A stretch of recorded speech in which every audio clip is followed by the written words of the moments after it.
In this class, we're going to talk about break-even analysis. It's important that we discuss this, not just in the context of, say, a finance module, but also in terms of an operations module. So we have a clear understanding of what it is that a company or an organization must do in order to break even. So let's look at how it works, and we'll take the graphical route through it, but we'll start up the class by looking at it in a small formula. So we're looking here at product screening tool, and the product screening tool we're looking at is break-even analysis. Now it computes the quantity of goods a company needs to sell to cover its costs. So it computes the quantity of goods that a company needs to sell in order to cover its cost. Now this is our little formula. We have here is the quantity, and the little BE means it's the break-even quantity. That's the quantity we're looking for, and that's equal to F, which we'll see in a second is the fixed cost, divided by SP minus VC. SP is the selling price minus the variable cost. Two types of cost here. Fixed costs, just very briefly, are fixed, surprisingly enough. That means these are overheads. It could be the premises, for example, are fixed in size.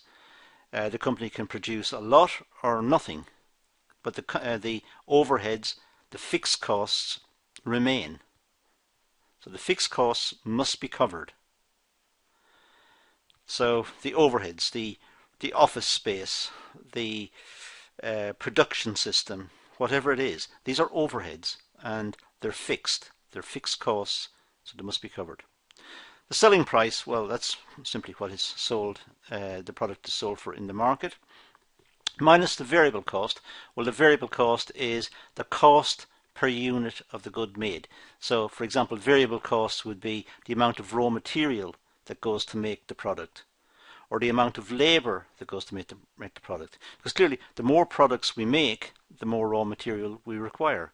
The more products we make, the more workers we require, the more time it takes. So these are variable. They depend on the level of output. Now, I'll mention these again in a second, but in terms of the formula, as I said, QBE is the break-even quantity. That's the one we're trying to find. F, the fixed costs. For example, the premises. They're fixed. If the company produces very little or a lot, the fixed costs are fixed. So there's no variation, obviously.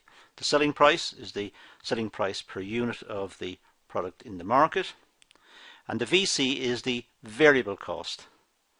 It's the amount of the raw materials, the labor time, the machine time. These are all variable. The more that's produced, the more that's required.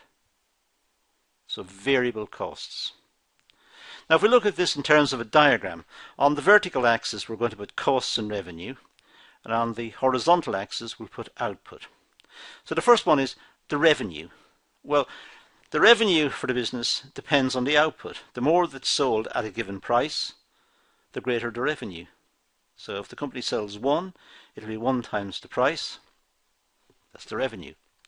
If it sells 1,000,000, it'll be 1,000,000 times the price. That'll be the revenue. So I've represented it here as a straight line because we'll assume that the price in the market remains constant. So as output expands, the price remains constant. Sometimes as output expands, the company has to cut the price to get extra sales. So it would not be a straight line in that case, it would be curved. But we'll just keep it very simple here. As output increases, the revenue increases. So we take a level of output, multiply it by the price, and that is the revenue. Take a different level of output, multiply it by the same price, and that's the revenue. The fixed costs, as I said, are fixed, so it doesn't matter what the output is. If the output is 0, the fixed costs are whatever. If the output is a lot, the fixed costs remain the same. So it's just parallel to the horizontal axis.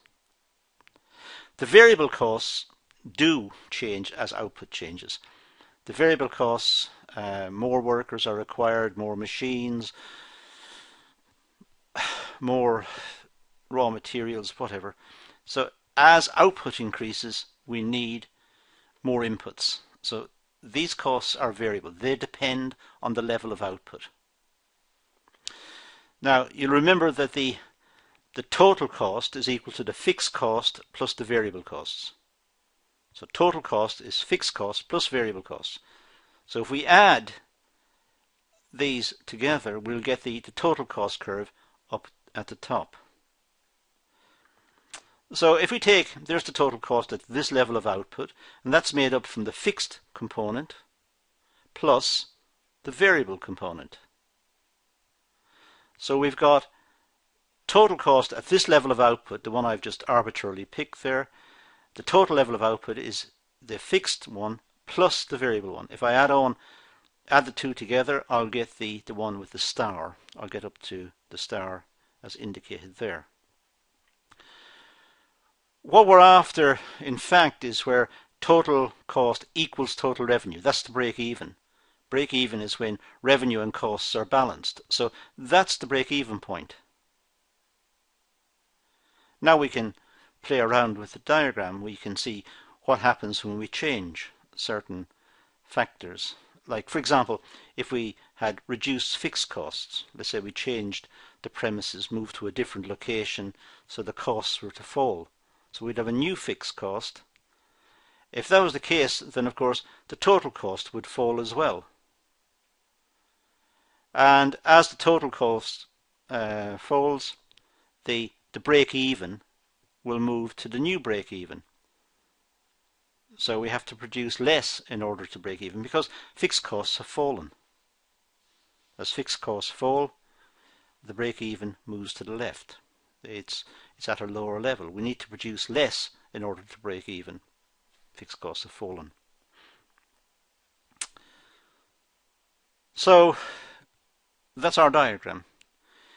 In order to use the diagram, we first of all compute the quantity of goods that must be sold to break even. That's what the break-even analysis is doing. It's trying to find the amount of goods that must be sold in order for the company to break even. To do it, we compute the total revenue at some selling price. Selling price could be given to us by the marketing department, or we could simply assume the selling price. We compute the fixed costs and the variable costs for several quantities. So we look at different quantities, compute the fixed and variable costs. Then we plot these. We plot the total revenue line and the total cost line. Just do it on a piece of graph paper, or do it on an Excel spreadsheet, or do it on some piece of software on the computer. At the intersection where costs and revenues cut, obviously that is the break even. And we could conduct some sensitivity analysis by changing the assumptions made. So instead of having a fixed price, as I said to you earlier, it may be at very high levels of output we need to reduce the price in order to get more sales, in which case the revenue line will be curved. But it could also be the case that once a company hits a certain level of output, it reaches capacity, and a new premises will be required with new fixed costs. Again, sensitivity analysis, we're just making assumptions and changing the assumptions and seeing what happens. So the basic diagram is this one here. That's all we're doing. That's all we're trying to determine.